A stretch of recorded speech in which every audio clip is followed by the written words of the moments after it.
Hello friends. अब अगले lecture में हम बात करते हैं, पिछले लेक्चर इवन और ऑड फंक्शन का था। अगले लेक्चर में हम बात करेंगे फूरियर सीरीज़ के रिजल्ट्स की।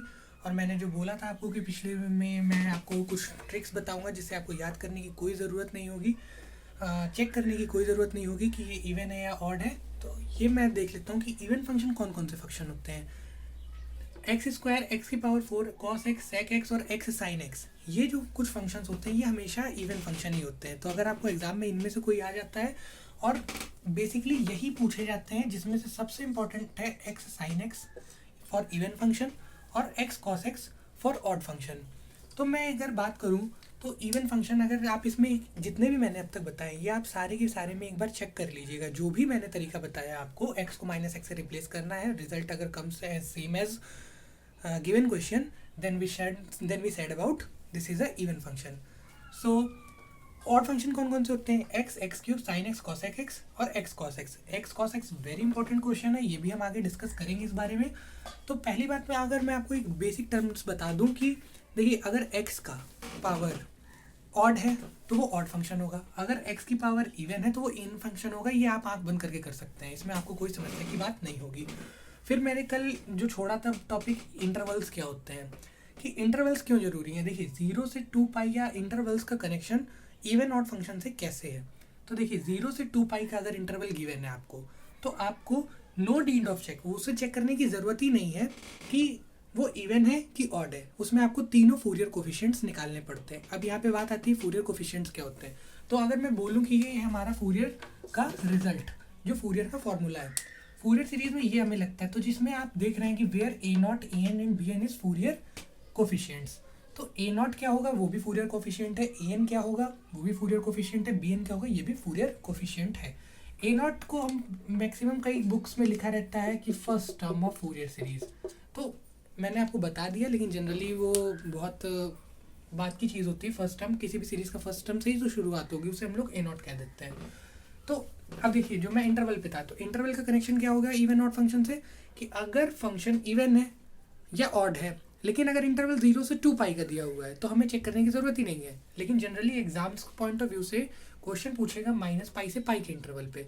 अगर इंटरवल माइनस पाई से पाई का गिवन है, तब हमको चेक करना है कि फंक्शन इज इवन और odd. If the function is even, then a naught and a n we have to find out, but b n is equal to 0। ये क्यों होता है, ये मैं इसके बारे में आपको कभी और बता दूंगा। ऑड अगर फंक्शन है तो जो ऊपर इवन में 0 हो गया उसको हमें फाइंड आउट करना होगा, और जो इवन में 0 नहीं हुआ है उसे हमें फाइंड आउट करना है, और जो इवन हो गया है उसे नहीं करना है। तो ऑड में ए नॉट और ए एन 0 हो जाएगा, बी एन फाइंड आउट करना पड़ेगा। तो अब एक बार देख लेते हैं, बाद में जब आप सीख जाएंगे, जब आप आपको प्रैक्टिस में आ जाएगा, तब आपको ये A N, A naught, B N नहीं बोलना है। तब आपको क्या बोलना है, फूरियर कोफिशिएंट्स। अगर कोई आपसे पूछे कि A naught, A N, B N क्या है, फूरियर कोफिशिएंट्स है। और देखिए, मैं फोकस कर रहा हूँ यहाँ पर एनपी बाली के मैथ सेमेस्टर एग्जाम्स के लिए। तो एनपी बाली के मैथ में आपको ये सवाल मिल जाएगा, शायद एग्जाम्पल 3 होगा, और एक्स स्क्वायर मिल जाएगा। इसके ऊपर मैं चर्चा करूँगा, आज एक सवाल भी आपको मैं बताऊँगा। तो और फूरियर का देख लेते हैं। तो ये हमारा फूरियर सीरीज हो गई। ये हमारा जो सवाल होता है उस पर ये सीरीज लगा के हम लोग निकालेंगे। ए नॉट जो होता है वो क्या होता है, फॉर्मूला 1/पाई, 0 से 2 पाई। अगर इंटरवल 0 से 2 पाई गिवन है तो 0 से 2 पाई। इंटरवल अगर माइनस पाई से पाई गिवन है तो माइनस पाई से पाई लिख देंगे, इसमें कोई समस्या की बात नहीं होगी। बी एन में भी सेम होगा। अभी बात है, ए नॉट में कोई ट्रिग्नोमेट्रिक फंक्शन है सीरीज में। ए नॉट इस सीरीज में जो फूरियर का रिजल्ट है, इसमें क्या कोई भी ए नॉट में ट्रिग्नोमेट्रिक फंक्शन गिवन है? नहीं गिवन है। तो हम उसके साथ कोई भी फंक्शन एफ एक्स के साथ कोई भी ट्रिग्नोमेट्रिक फंक्शन यूज नहीं करेंगे। A n cos n x में देखिए, जब ए एन हम लोग निकालना है, cos n x trigonometric function use है, तो यहाँ पर हमें cos n x trigonometric function use कर देंगे। ऐसे ही सेम एज बी एन में हो जाएगा, तो कोई समस्या की बात नहीं होगी। तो अब देख लेते हैं हम एक सवाल। तो मैंने आपको बताया फोकस हमारा कहाँ होगा, एनपी वाली पे। अगर आपको कोई भी सवाल पूछना है तो आप कमेंट बॉक्स में कमेंट कर दीजिएगा। मेरे पास समय जैसे ही मिलेगा मैं उसके बारे में चर्चा कर दूंगा और उस पर एक वीडियो बना दूंगा, तो उस पर आपका सारा डाउट क्लियर हो जाएगा। तो अब मैं अगर बात करता हूँ एनपी वाली में, एक बहुत बेसिक एग्जांपल उठाता हूँ। एग्जांपल 4 है शायद, तो वो है फंक्शन उसमें गिवन है F X is equal to given as X square. We have to find this function Fourier series in the interval of -π to π। ये क्वेश्चन हमको गिवन है, एग्जाम्पल के रूप में है, तो आप इसे चेक कर लेंगे, पेज नंबर 11 पर होगा शायद। तो वही चीज़ फूरियर सीरीज हमने यहाँ पर लिख रखी है, इसमें कोई समस्या की बात नहीं है। अब बताइए ये फंक्शन इवन है या ऑड है? मैंने अभी आपको थोड़ी देर पहले बताया, यहाँ पर जो मैंने लिस्ट बनाई तो वो आपने लिख ली होगी और सिर्फ नोट कर लीजिएगा। तो ये हमारा फंक्शन इवन है। जब फंक्शन इवन होता है तो क्या चीज़ जीरो हो जाती है? B n is become zero. तो यानी ये वाला टर्म जो है, ये टर्म ये जीरो हो जाएगा। जब ये जीरो हो जाएगा तो हमारी फूरियर सीरीज सिर्फ केवल cos nx तक की हो जाएगी, इसमें कोई समस्या की बात नहीं है। अब हमें फाइंड आउट क्या करना है? ए नॉट फाइंड आउट करना है, ए एन फाइंड आउट करना है। अब मैं ये देखिए इवन कैसे मैंने डायरेक्टली कह दिया, ये मैं आपको कल बता चुका हूँ। अगर आपको नहीं समझ में आता है तो पिछले लेक्चर का वीडियो मैं डिस्क्रिप्शन बॉक्स में लिंक दे दूंगा, तो उसमें कोई समस्या की बात नहीं होनी चाहिए। तो हम देख लेते हैं सवाल इसका क्या है। तो हमें पहले ए नॉट फाइंड आउट करना है। ए नॉट का फॉर्मूला मैंने यहाँ पर अभी लिखा था, क्या होता है? 1/π। अब इंटरवल देखिए, वहाँ 0 से 2π मैंने बताया था, यहाँ पर इंटरवल गिवन है -π to π, तो समस्या की कोई बात नहीं है, हम लोग -π to π कर देंगे। एफ एक्स के यहाँ पर क्या गिवन है? x², तो हमने x² लिख दिया, dx इसके साथ ए नॉट के साथ कोई ट्रिग्नोमेट्रिक फंक्शन यूज था? नहीं था, तो हमने यहाँ पर कोई ट्रिग्नोमेट्रिक फंक्शन यूज नहीं किया। यहाँ पर हम लोग लगाएंगे बेसिक इंटीग्रल की पावर, अगर जितना x² अगर x है तो उसका इंटीग्रेशन x/2, x²/2 हो जाएगा, x² है तो x³/3 हो जाएगा। तो सिमिलर हमने इसका किया x³/3, यहाँ पर 1/π चल रहा था ये वाला, और लिमिट लगाई -π to π। पहले अपर लिमिट रखते हैं फिर लोअर लिमिट रखते हैं, तो 1/π ऐसे ही लिखा रहेगा। तो π³ और नेगेटिव का साइन लगाते हैं, -π हो जाएगा और इसके साथ क्यूब हो जाएगा, नीचे 3 बना रहेगा। और आगे अगर हम बात करते हैं तो 1/π हो जाएगा, ऊपर हो जाएगा π³ + π³, माइनस माइनस प्लस हो जाएगा, तो ये π³ हो जाएगा, /3 हो जाएगा, यहाँ पर 1/π हो जाएगा, ये 2π³/3 हो जाएगा, यहाँ पर एक π से एक π कट जाएगा, तो हमारा आंसर आ जाएगा ए नॉट, जो हो जाएगा हमारा ए नॉट आएगा 2π²/3। अब एक बात बताइए, ये तो ए नॉट आया हमारा, जब ए नॉट आ गया तो हमें आंसर में क्या चाहिए? ए नॉट बाई 2, तो हम यहीं पर इसका डिवाइड कर देंगे। और आप बेसिक बात मान के चलिए, मैंने बहुत बड़ी गलतियाँ करी हैं यहाँ पर, तो ए नॉट बाई 2 आप भी यहीं पर निकाल लीजिएगा। ये बेसिक मिस्टेक है, हो जाती है, सभी से हो जाती है, चाहते नहीं है, हो जाती है। तो इसको अगर हमने 2 से डिवाइड किया तो ये 2 कट जाएगा, तो हमारा क्या आ जाएगा? π²/3। आंसर ए नॉट बाई 2 हमारा π²/3 आ जाएगा। ये हो गया। अब हम क्या निकाल ले? एन निकाल लेते हैं। एन के लिए फॉर्मूला क्या होगा? एन के लिए फॉर्मूला हो जाएगा 1/π इंटीग्रेशन लगाएंगे, लिमिट लगाएंगे -π to π fx cos nx, क्योंकि इसके साथ एन के साथ क्या है? यहाँ पर देखिए cos nx का एक ट्रिग्नोमेट्रिक फंक्शन है, इसलिए हम यूज कर देंगे। तो एन हमारा हो जाएगा 1/π -π to π। fx की जगह क्या पे लिख देंगे हम लोग? fx की जगह x², तो x² हो जाएगा cos nx हो जाएगा, कोई दिक्कत नहीं है। अब इसके आगे dx हो जाएगा, ये हमें निकालना है।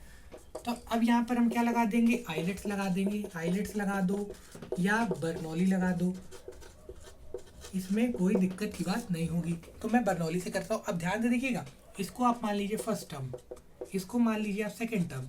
आइलेट्स में भी देखेंगे तो पहले अलजेब्रिक आता है, फिर ट्रिग्नोमेट्रिक आता है। ये AT ये जो होता है, ये इनवर्स होता है, ये लॉग होता है, ये अलजेब्रिक होता है, ट्रिग्नोमेट्रिक होता है, एक्सपोनेंशियल होता है। ठीक है, आइलेट्स कहते हैं, एस का मतलब तो मैंने कैपिटल लिख दिया, इसको ऐसे कहते हैं आइलेट्स। ठीक है, तो ये होते हैं एक्सपोनेंशियल, ट्रिग्नोमेट्रिक। तो जो पहला टर्म आता है वो पहले मान लेते हैं।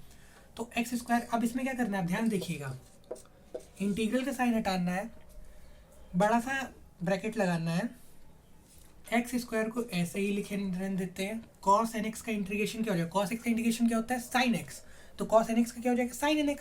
तो sin nx लिख दिया, लेकिन x के साथ वहां पर तो कुछ नहीं था, 1 था, इसलिए डिवाइड में भी 1 होगा। यहाँ पर n है तो ये यहाँ पर मल्टीप्लाई में है, तो नीचे जाएगा तो डिवाइड हो जाएगा, sin nx होगा।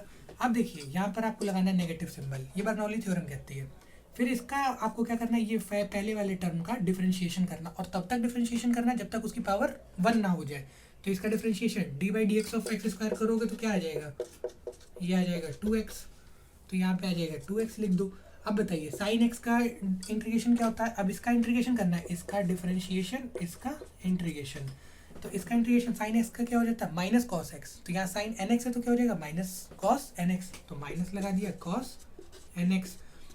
एक n नीचे था वो वाला लिख दिया। लेकिन एक बात बताइए, जब cos nx का किया था तो sin nx/n आया, तो sin nx का क्या करेंगे तो क्या आएगा? cos nx/n। तो वो आ गया, लेकिन एक n पहले से, तो क्या यहाँ पे ये स्क्वायर में आ जाएगा, बस कर दिया, खत्म हो गया। क्यों अगले में नहीं जाएंगे, क्यों, क्योंकि कांस्टेंट आ जाएगा, कांस्टेंट तक पे नहीं बर्नौली यूज होती है। -पाई टू पाई, कोई दिक्कत की बात नहीं है, ये हो गया, कोई दिक्कत नहीं है। अब हम इसमें कर लेते हैं, पहले अपर लिमिट रखते हैं फिर लोअर लिमिट रखते हैं। इसका मैं एक और तरीका बताऊंगा आपको अभी, वो डेफिनेट इंटीग्रल से होगा, पहले ये कर लेते हैं फिर उसके बाद में वो बताता हूँ आपको, ठीक है। तो इसमें रखा, और एक बात याद रखिएगा, यहाँ पर मैं लिख देता हूँ, साइन एन पाई की वैल्यू ऑलवेज 0 होती है और कॉस एन पाई की वैल्यू डिपेंड करती है एन पे, तो -1 की पावर n, ये आप ध्यान रखिएगा, ये बहुत ज़रूरी है। इसके आगे क्योंकि अगर ये नहीं याद होगा तो ये आप जब वो पुट करोगे पावर्स, जब ये पावर आप पुट करोगे अपर लिमिट लोअर लिमिट, जब लिमिट पुट करोगे आप, तब आप कंफ्यूज हो जाओगे कि भाई एन पाई की वैल्यू में क्या लूँ, तो ये मैंने बता दिया, ऐसे याद कर लेना। तो पहले रख दो भाई, तो ये पाई स्क्वायर हो जाएगा, साइन एन पाई हो जाएगा, अपॉन में n हो जाएगा, कोई दिक्कत नहीं है। ये अपर लिमिट रख रहे हैं इसलिए मैंने पहला एक बड़ा ब्रैकेट है, उसके अंदर एक करली ब्रैकेट लगा दिया, और माइनस का 2 पाई हो जाएगा, और ये माइनस माइनस क्या हो जाएगा, प्लस हो जाएगा, तो यहाँ प्लस कर दिया, कोई समस्या की बात नहीं होगी। यहाँ लिख दिया cos n pi by n square, upper limit हो गई, कोई दिक्कत नहीं है। माइनस लगाया, क्यों माइनस लगाया, क्योंकि लोअर लिमिट हमेशा माइनस के साथ रखी जाती है, A0 में याद करना, तो रखा, तो माइनस पाई का स्क्वायर कर दिया, कोई दिक्कत नहीं है। साइन एन माइनस पाई यानी साइन माइनस एन पाई हो जाएगा, कोई दिक्कत नहीं है, अपॉन में n आ जाएगा, ये माइनस माइनस फिर से प्लस हो जाएगा, इसमें भी कोई समस्या की बात नहीं है। तो फिर हमने यहाँ पे क्या रख दिया, 2x की जगह क्या रख रहे हैं, -पाई, यहाँ -पाई रख दिया, यहाँ पे फिर हमने क्या रख दिया, cos -n pi by n square, इसमें भी कोई समस्या की बात नहीं है। तो हमने लोअर लिमिट रख दी, अपर लिमिट रख दी, इसमें भी कोई दिक्कत नहीं है। अब देखिए हमने जो बताया साइन एन पाई 0 होता है, जहाँ जहाँ साइन होगा यानी ये 0 हो गया टर्म, ये 0 हो गया टर्म, कोई दिक्कत की बात नहीं है, तो इसको 0 कर दिया, कॉस एन पाई बच जाएगा, तो 1/पाई, ये टर्म तो पूरा 0 हो गया, तो 0 + 2 पाई, कॉस एन पाई की वैल्यू क्या होती है, एन पे डिपेंड होती है, -1 की पावर n कर दे, n स्क्वायर कर दे, कोई समस्या की बात नहीं होगी। अगर ये होगा तो सिंबल चेंज हो जाएगा, ये माइनस लगाया करली ब्रैकेट, ये तो टर्म 0 हो गई, तो 0 + माइनस माइनस, क्योंकि कॉस -x क्या होता है, cos x, तो कॉस -n पाई क्या होगा, cos n पाई, तो ये हो जाएगा, ये जो अंदर माइनस पाई है ये हो जाएगा माइनस, कोई दिक्कत की बात नहीं है, 2 पाई हो जाएगा, कोई समस्या की बात नहीं है। cos n पाई की वैल्यू हमने क्या बताई थी, इधर लिख देता हूँ मैं, cos -n पाई जो होता है वो cos n पाई ही होता है। ये अगर आपको नहीं समझ में आ रहा, नहीं दिख रहा होगा, तो जो मैंने बोला ये, जैसे ये समझ लीजिए, cos -x क्या होता है, cos x, तो cos -n पाई क्या हो जाएगा, cos n पाई, वही चीज़ मैंने बताई है यहाँ पर आपको, ठीक है। तो ये क्या हो जाएगा, ये यहाँ पर -1 आ गया, ये हो गया -1 की power n by n square, कोई समस्या की बात नहीं होगी यहाँ पर। अब देखिए ये माइनस कितना हो जाएगा, प्लस हो जाएगा, इसको थोड़ा सा इधर लिख लेते हैं। तो क्या बचा हमारे पास, ये भाई एफ चल रहा, 1/पाई बचा, बड़े ब्रैकेट के ये बचा, ये तो 2 पाई -1 की power n upon n square, minus minus plus, अंदर क्या है 2 पाई -1 की power n by n square. तो ये तो सिमिलर चीज़ हो गई। अब इसको मैं थोड़ा यहाँ से इरेज कर देता हूँ।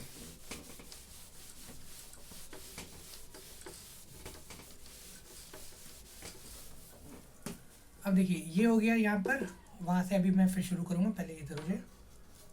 तो ये देखिए 1/पाई, तो ये क्या है 2 पाई, ये 2 पाई है, तो पूरा सिमिलर चीज़ है। तो क्या ये यहाँ पर 4 पाई -1 की power n upon n square नहीं हो जाएगा, हो जाएगा।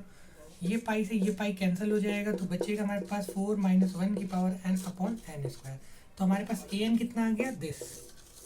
अब क्या करेंगे, हमें पास a0 कितना आया था, पाई स्क्वायर बाई 3।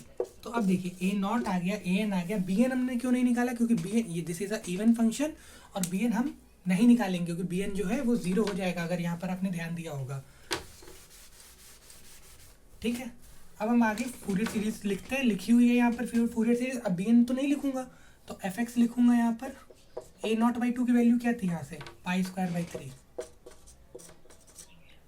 प्लस लगाया समेशन एन इक्वल टू 1 से इन्फिनिटी, एन की वैल्यू कितनी है 4 माइनस 1 की power n by n square, और कॉस एन एक्स इसका आएगा यहाँ पर, कोई दिक्कत नहीं, bn नहीं आएगा क्योंकि bn 0 हो जाएगा, कोई दिक्कत परेशानी नहीं। अब एक बात बताता हूँ, एक आंसर तो ये आपने यहाँ पे निकाल लिया है, एक आंसर ये, अगर आप इतना छोड़ देते हो तो कोई एग्जामिनर इसे गलत नहीं कहेगा, पहली बात तो ये हो गई। दूसरी बात क्या हो जाती है कि अब अगर इसको एक्सपेंड कर देते हैं, भाई समेशन खोल दिया हमने, समेशन एक्सपेंड कर दिया, तो वो क्या हो जाएगा एफ एक्स डे हो जाएगा पाई स्क्वायर बाई 3, कॉन्स्टेंट टर्म बाहर आ जाएगा क्योंकि n पे लिमिट लगी है तो n पे ही चलेगा, तो 4 बाहर आ जाएगा, प्लस लगाया 4 लगाया, अब समेशन चूंकि हट जाएगा क्योंकि n की वैल्यू 1 डालेंगे 2 डालेंगे 3 डालेंगे, ऐसे करके इन्फिनाइट तक जाएंगे, तो इन्फिनाइट तक हम जाते रहेंगे, तो 3 टर्म्स दिखा देते उसके आगे हम वो कर देंगे डॉट डॉट डॉट लगा देंगे, उससे कोई समस्या नहीं होगी। तो क्या बचता है -1 की पावर, n की वैल्यू क्या रखी है 1 का स्क्वायर, कोई दिक्कत नहीं, कॉस एन एक्स की जगह n की जगह क्या रखेंगे 1 इंटू एक्स, कोई दिक्कत नहीं होगी, प्लस लगाया -1 की पावर 2 अपॉन 2 का स्क्वायर, कोई दिक्कत नहीं है, कॉस 2x -1 ऐसे ही -1 की पावर 3 अपॉन 3 का स्क्वायर, कॉस 3x, और ये इन्फिनिटी तक, कोई दिक्कत नहीं है। अब देख लेते हैं एक बार, pi square by 3 plus 4 minus cos X plus ये -1 का स्क्वायर क्या हो जाएगा 1, तो 1 बाई 2 का स्क्वायर कॉस 2x प्लस, अब बताइए ये क्या हो जाएगा, ये -1 यानी ये क्या हो जाएगा -1 का क्यूब क्या हो जाएगा -1, तो प्लस माइनस क्या हो जाएगा माइनस, तो यहाँ माइनस लगाया -1 बाई 3 का स्क्वायर कॉस 3x, ये हो गया डॉट डॉट डॉट। अब देखिए ये इतना आंसर हो गया, ये है हमारी फूरियर सीरीज का एक्सपेंशन, ये है एक्स स्क्वायर के लिए फूरियर सीरीज, कोई दिक्कत नहीं होगी यहाँ पर।